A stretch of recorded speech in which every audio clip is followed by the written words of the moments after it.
everyone, welcome to HorrorBuzz Live. I am so sorry we weren't here last week, and forgive us. So thank you for joining us this week. We have plenty of news and information for you. Also, we have Chris here with another list for us to consider, being that it is the 2/2/22 day, and 2/2/2/22. Anyway, the point is that we have him here. And we also have Eric and hopefully Amantha for representing Horror Movie Night. Lindsay will be back next week. So we send her our love and our support, and we miss you terribly. Anyway, so let's go ahead and bring on the two gentlemen, using the term loosely. First off, there is Chris. Chris, how's it going, buddy? Hello, not bad, thank you. How are you? I'm well. Are we going to see Bella tonight? Maybe. I actually have else right here right now. All right. I have one. Oh, shoot. We don't want to. Well, there. Hi. Okay. We love cats. Also, there's Eric. Eric repping Hello. Horror Movie Night. How is everyone tonight? Good. And thank you, gentlemen, for joining us. I'd like to remind everybody that we are on Facebook, Instagram, Twitter. Oh, there's Bella. And Here's the star. And the real star of the show. As well. Oh, hi. Okay. And tonight we're going to be talking about Horror Movie Night. We're going to give you a nice rundown of killer sequels. And if you like this, please, and you're watching it on YouTube, please like and subscribe. So tonight we are going to be talking. Let's talk first about, if you don't mind, Chris. Let's go ahead and talk to Eric about Horror Movie Night. Sure, of course. And Eric, this week we have a very special screening. Can you tell us about it? We are celebrating the 30th anniversary of Candyman, the original Candyman from 1992. So we're very excited about this. It's one we haven't shown before. We're looking forward to it's one we've been wanting to show for a while, and we thought the 30th anniversary would be a good time to do so. So it's going to be another fun horror movie night. I've got a pre-show ready to go. We're going to have a very special honey flavored drink to tie in with the movie. We'll have a pumpkin pack that we're going to give away, and a short film from the Screaming Room. All the usual stuff, all the fun stuff everybody expects when they come out to Horror Movie Night. Did we decide on a name for the drink or no? I believe we're going to go with the Stinger. Ah, very good. Yeah. So that's going to have honey, obviously, and what else? Yes. And some kind of alcohol and something bubbly. I don't know. The drinks are not really my department. Oh, well, that's Amantha and mine's department. So yes, that's just fine. Yeah, I think the thing that I'm most looking forward to, aside from being back in the theater again, is listening to Philip Glass's score blasted through the speakers. I mean, that's easily one of the more iconic horror scores. Oh, easily, yeah. Yeah, and I don't know, it's just good. They even used it in American Horror Story, so, you know. It's just so memorable, and that's what makes it iconic, I think. Mm-hmm. It stays with you after a while. Definitely a big fan of Philip Glass, so he's excited. Very talented. So we've got that going on. And so if everybody is... Oh, wait, we have comments. Oh, hey, Ryan. How's it going, buddy? Bourbon? Is it going to be... We don't know. Ryan's not the drink guy. Amantha's on her way. We're running really slim tonight, but we are here to deliver you a damn show, is what we're doing. Yeah, we're definitely going to be running Candyman with some honey flavored drinks, and the sound turned all the way up for the Philip Glass score. Absolutely. And can you talk to us about the pumpkin prize pack?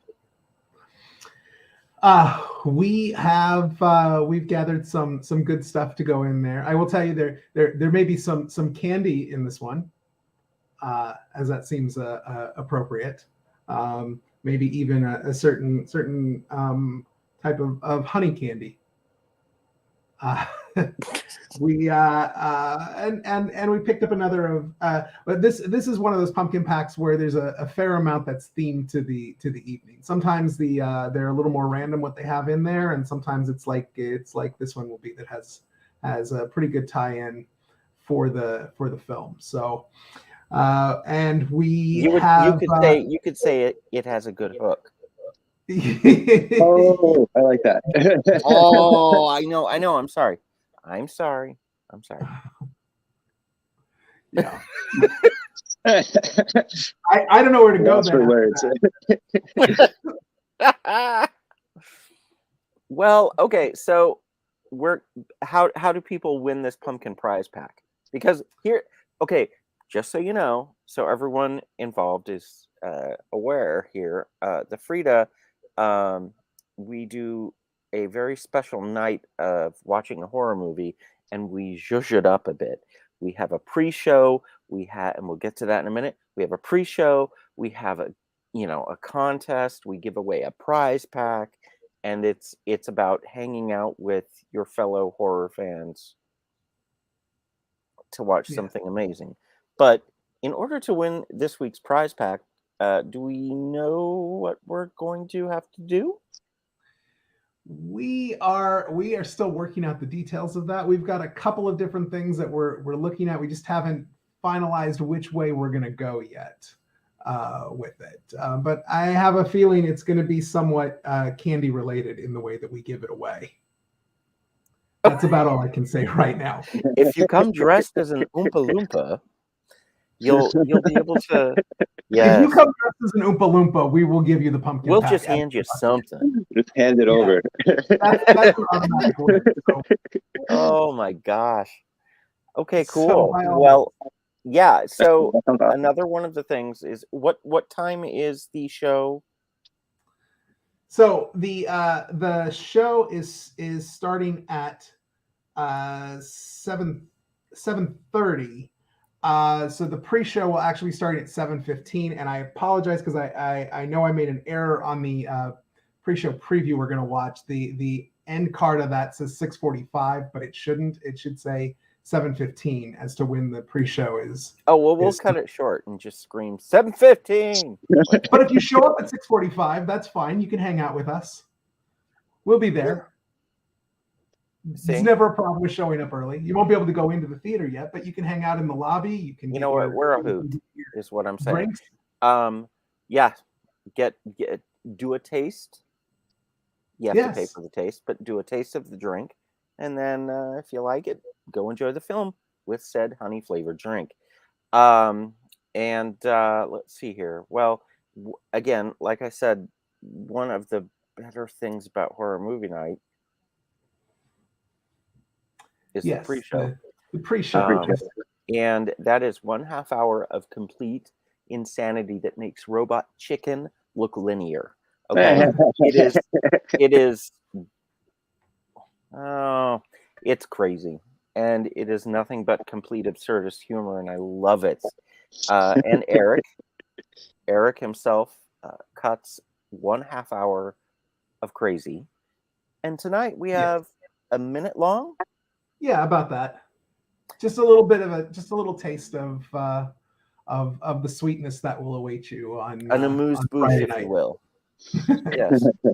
So we have this for you, a preview. And Lindsay, I'll send this to you. A preview of the horror movie night pre-show. Ready? I'm ready. Yes, right. Who wants to buy some candy? You're the Candyman? Do you believe in ghosts? Hi. Who can take a sunrise? But by night I become Dr. Bees. and yet it poops delicious candy into a box of pea-flavored sprinkles. So you want to go to a real party? I'll look at it as an elephant, but I won't be tripping on acid or anything. So you're the Candyman? So wait, you go to people's bathrooms and sell them candy?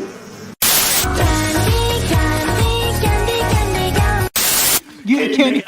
Get it, candy. Get it, candy.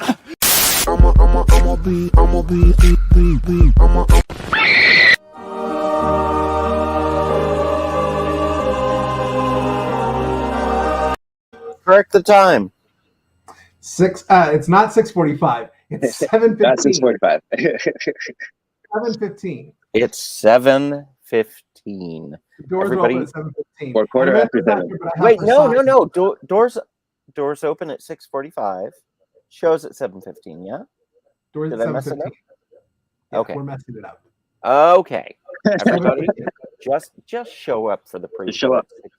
You know what? Get there as early as you possibly can. Just start a line early in the morning. Show up 7 a.m. There you go. That's a little early.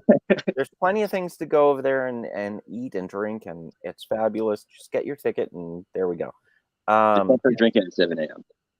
Oh no. You know what? Worst House is right down the way, and that's one of my favorite places to eat. It's like a sausage place, and it's one of my favorite places to eat. And they have like these crazy sausages, like with crazy meat in it, and they have rattlesnake sausage, and I got to try kangaroo sausage. Wow, that's amazing. And how was it? Tasted like sausage. Oh, I mean, okay. when you mush things together like that and flavor it so. But the point is, I had kangaroo. But anyway, so oh, wait a minute, we have another comment. So let's see here. Yes, Joshua Milligan, crazy sausages. Worst House, right next to the Frida Cinema. So good. And then they have Good these place to go for gigantic dinner before yes. horror movie night. And then they have these gigantic steak fries. Steak fries, would you call them? Wedge fries, maybe. Yeah, they're Belgian fries. Okay, Belgian. And then in the back is, beer and ale and all this business, but not a beer guy. And a whole variety of mustards. Yes, so many mustards. Yes. I like the grainy type mustard. But if that's not your jam, there's like tons of places down there to eat. Okay. So so we have the pre-show ready, and just show up at 6:45 and we are going to be golden. Just like the honey. So also we are introducing, well, not so much introducing. Oh, great beers too. Hi Trisha, I love you. Joshua also, hi. Ryan, we've said hello to you. Kisses. Okay, so tonight we are, since it is 02/22/22, we're doing a little something that Chris came up with, and he's going to share his favorite sequels.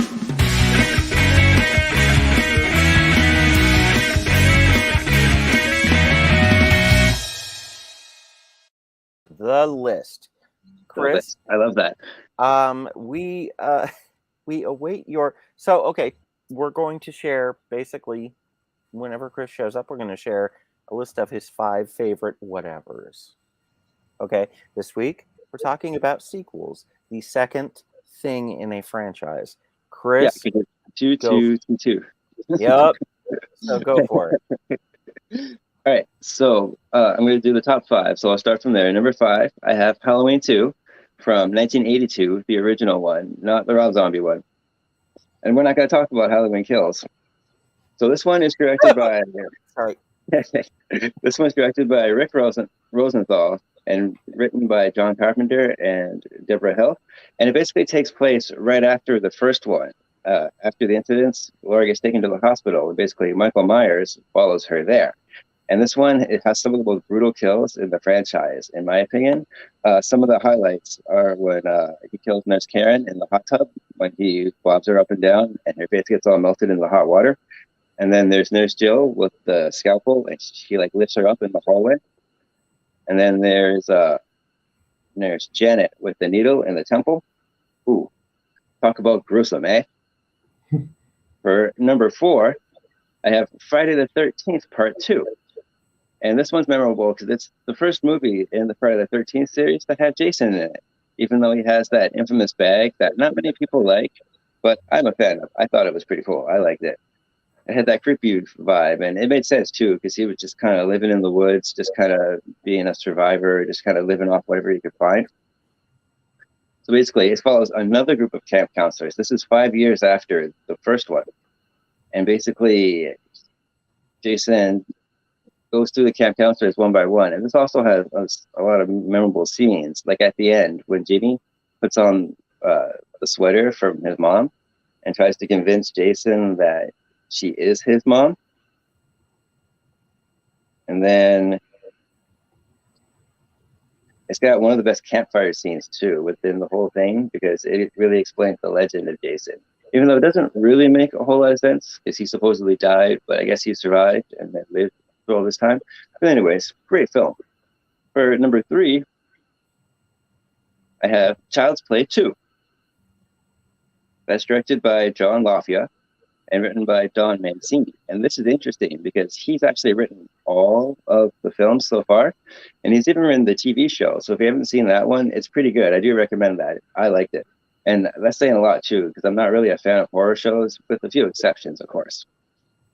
But with this one, it takes place a few months later after the first one.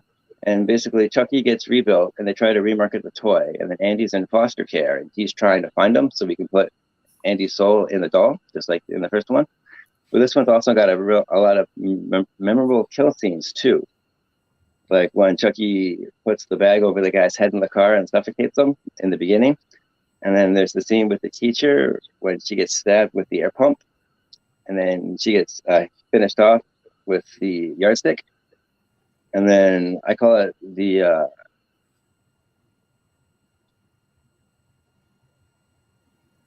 photocopy kill, because when the teacher gets stabbed, she falls on top of it, and then the pictures start coming out.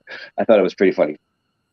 And then finally, of course, there's that assembly line kill when the guy's on the conveyor belt and the eyes come down right into his face. Ooh, brutal. For number 2, I have Scream 2. And I'm not going to talk too much about this one because I actually have a whole series of spoiler reviews for the Scream series over on my channel. I'm also known as Mr. Flickster. So I'll get into a little bit here, but if you want to hear more about Scream, I have a lot to say about Scream. And I just saw the new one recently, and I'm working on the review for that one. So that's pretty exciting too. I actually saw it in the theater, and that's felt so good.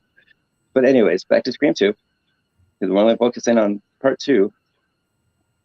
It takes place 2 years after the first film. And it takes place, instead of being in Woodsboro, this one's in Windsor College. It's in Ohio. And basically, there's a copycat killer that's going after Sydney and trying to recreate the events of the first film. And this one has a lot of memorable scenes too, like that opening scene in the cinema when Jada Pinkett Smith gets killed off right in front of everybody, but no one thinks it's real. Everyone thinks it's just part of the show. That's a really scary situation if you think about it. And then it's got Randy's phone call, which is one of the best phone calls within like the whole series, because he's just antagonizing Ghostface, and Ghostface is antagonizing him, and the conversation they had is just very well written, in my opinion. Kevin Williamson did a good job with that one. He wrote it just like the first one. So wait a minute. What's going to be number 1, Eric? What do you think is going to be number 1 on Chris's list? A number 1 second movie? I don't know. It's tough to say because there's still a lot left. Oh, we're number 1, number 2. Oh, we still have 2 left. No. We're on number 2. We're number 1 left. But it's okay, part that's what 2. I thought. We're just focusing on part 2. Joshua is saying aliens. Aliens. Okay. I know. Well, Joshua has a good list of stuff on here. I would also, again, this is Chris's personal list, and So my there opinion. you go. For me, But I would I'm lean not saying it's the right list. Evil Dead 2, but I don't know if that's. I mean, Evil Dead 2, Ooh, good guess. Aliens. No, I don't want to. I'm terrible at guessing. Okay. Okay. Oh, Trisha's saying Evil Dead. Well, Evil Dead wasn't a sequel. Duh. Okay. Okay. So, Chris, just give it to us. What's your favorite sequel? Okay, my number one is Saw 2. Oh. I think it's one of the best sequels, like for modern horror franchises. I think this one's actually better than the original, and there's not a whole lot of sequels that are like that. Maybe Halloween 2, but I really like the first Halloween, and that's saying a lot. Like I don't know, that's really close. And even Scream, like Scream's good, Scream's iconic, and 2 is okay, but it has its faults, it has its problems. Like this one, it's really hard to pick apart. Like I love this film so much. Basically, it was directed by Darren Lynn Bousman. I might be butchering that, sorry. And then it was written by Lee Wannell. And basically, it's got a group of ex-cons that are trapped in a house, and they have a virus, and they have 2 hours to get out. Meanwhile, there's a cop named Detective Matthews, and he goes face to face with Jigsaw. And the best part about this movie is some of the most intense scenes aren't even the traps that are involved, even though it has some of the best traps. Some of the best scenes are just the conversations between Jigsaw and Detective Matthews, because Jigsaw really gets into his head and he really starts rethinking like the choices in his life, and he starts questioning himself too. It's very powerful stuff. As far as the traps goes, it has some iconic traps too, like the intro. I call it the Venus flytrap mask. And basically the guy has a key in his eye, like behind it. And if he doesn't get it out in time, then it's going to snap shut on his face. Oh, brutal. And then it has the pit full of needles that Amanda has to sift through to find the key to get out of the room. Oh, needles make me cringe. Like, I hate shots and stuff like that. So every time I watch that, even to this day, I've seen this movie like 20 times. That scene makes me cringe every time, like it gets to me. And then, of course, there's that iconic score by Charlie Clouser. I think that's one of the better scores in like the horror movie landscape. Oh, it's so good. It's up there with like I'd say it's up there with like Psycho, and I'd say it's up there with what you said too with Candyman. It's just one of those, you get it in your head. Even Child's Play has a good score, but oh, it's awesome. I love it. And then of course there's that oven scene when the guy's trying to get out of the fire because there's the 2 vials that are inside of it, and then Jigsaw says that iconic line, "When you're in hell, only the devil can help you out." I love the metaphors and how every trap has a meaning and how everything has a symbol and how not everything is what it seems at first. And the twist at the end, I'm not going to say it because just in case anyone hasn't seen it before. Chris, No, no spoilers. but this has one of the best twists. I actually did not see this coming, and I was so satisfied when I first saw this in theaters. Like, oh, it's amazing. So if you haven't seen any of the Saw films, watch Saw. It's one of the best like modern horror franchises. It's the continuity, and it's good. It's good. Very good. Well, a lot of people That's are my saying that's my rant. Sorry. do not apologize for your opinion. John Nichols says Aliens would be up there, and he also says Hellbound 2, Hellraiser 2. So I'm not really a fan of the Hellraiser series. Like I saw the first one and I thought it was okay, and then I think I saw maybe the second and third one like years ago, but I'm not really into that. Sorry. And I can only pick 5 because I have limited time, so it was a tough choice. well, and Joshua agrees with me. Aliens. That's one of the Aliens best. is good. If I had to pick like 6, I put Aliens up there too. Oh my God, 6? Yeah, anyway. 6. I know, unheard of, right? This is okay. You can, but it's just my opinion. So everyone's got their own opinion, right? I know. I was a 90s kid too, so I'm influenced by that. That's a huge, that was a big time for horror, I think. Like a lot of sequels came out during that time. There were some good things. There were some good things about it. Scream came out of the 90s after all. Okay, so question, and I'm gonna kind of open this up to everybody in the comments. Maybe you guys haven't seen it yet, but the new Texas Chainsaw Massacre. I have not seen that one yet. Sorry. Okay. Well, pretty much everyone hates it. I heard that. And I didn't hate it. I didn't. No. I thought it was okay, but and that's another thing that fascinates me is that I have not had the connection to the Texas Chainsaw Massacre franchise that I did with the Halloween franchise. So with that franchise, I was very critical. And when they came out with the new sequels, it was just like, white glove, just like, I'm going to check everything because it's so meaningful to me. Texas Chainsaw Massacre, not so much. And though it's cool and the original is amazing, I just haven't connected with that franchise. But, I put out a review of it and I was like, it's fine. Like whatever. And people are going crazy over it, like hating it.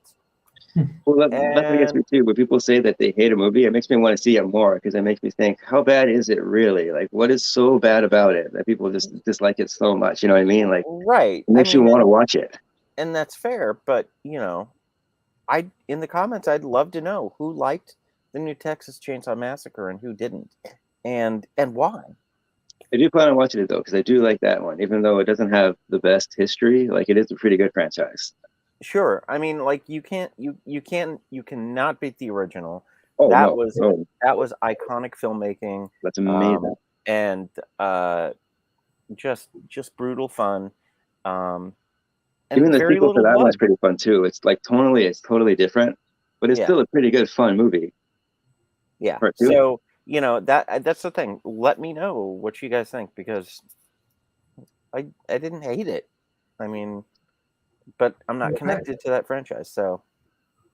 And that's true. When people are more connected to a franchise, they're more critical of it. Like Scream, for me, like I was really hesitant to see the first movie, but I kept hearing good things about it. Even you recommended it to me. Lindsay did too. So after seeing it, I am glad I saw it, and I did like it. But I like how it kind of touches on that too, like the toxic fandom. People are more critical of stuff they're very passionate about. Even horror stuff like Star Wars and like big stuff like that. Like they love, and they take it so personally when something comes out and they don't like it. Like it wasn't aimed at you. Like it's not trying to disrespect you or anything like that. Like they made it for you. Like it. Well, you connect with it and it becomes your own. Trisha's saying that she loves the sound of the camera shutter in the original Texas Chainsaw Massacre. It's iconic. Oh yeah, for sure. I love that too. So yeah, it's fine. I mean, but I just didn't hate the sequel. I mean, the characters are not exactly likable, but there are ridiculous kills in it. But that's all good. Whatever. Honestly, I wasn't really a fan of the last one. I think it was Leatherface when I had the prequel. That was pretty bad. Leatherface. Like I thought that was not so great. Bad. Yeah, that was bad. But so there you go. And I guess that's our show tonight. But everybody, oh no, Tetsuo. Oh my God. John's also saying Tetsuo 2 Body Hammer. So I need to look that up because I've seen some crazy ass shit. And I just need to see more. Oh, so of course. Yeah. Maybe we should. Ooh, Chris, maybe we should do the 5 most shocking films ever made sometime. Oh, the problem is you're going to have to sit through them if you haven't. Yeah, seen problem them. is that I have to watch some of those things. Like some of them I haven't seen. I keep hearing about like a Serbian film, but just because the subject matter, I'm like, oh, that's a good show. That's just I don't know about that. But then some of the stuff I like that's really weird, like Basilisk. Did you know what I'm talking about? Yeah. Turkish film. That was okay. Basilisk. Okay. It's pretty good. Serbian film is gory and horrible, but it's just trying to make you feel uncomfortable and it's silly. I'll show you some really dark stuff. Anyway, sure you will. Eric, anything more to share about Horror Movie Night? No, just get your tickets now. You can get them online through the fridacinema.org. They have the tickets available on there. So get your tickets, come out, join us, be there by 7:15 for the doors to open and the pre-show to start. Wait a minute. Remember, come dress as an Oompa Loompa if you want to walk home with the. Oompa Loompa it up. What time do the doors open? 7. The world of imagination. Okay, the doors open at 7:15. That's when the pre-show starts. Correct. So the film starts at 7:45. Yeah, approximately. Okay, So get there at 7:15 for the doors to open. See the pre-show, and dress as an Oompa Loompa. I don't know why I'm asking for that. Anyway. It is the place of pure imagination. Yeah, I guess it is. How fantastic would it be if we had half the audience for this show up as Oompa Loompas? Well, a huge line of one can Oompa only Loompas. dream. Oh, heavens. We've already gone over. I need to end this. Amantha, we missed you. You're in the credits, even though you're not here. And yeah, that's it, guys. She'll be there on Friday if you want to come see her. Yes, if you want to see her in person, it's worth it. All right, everyone. Stay safe, and we will see you in the fog. Bye.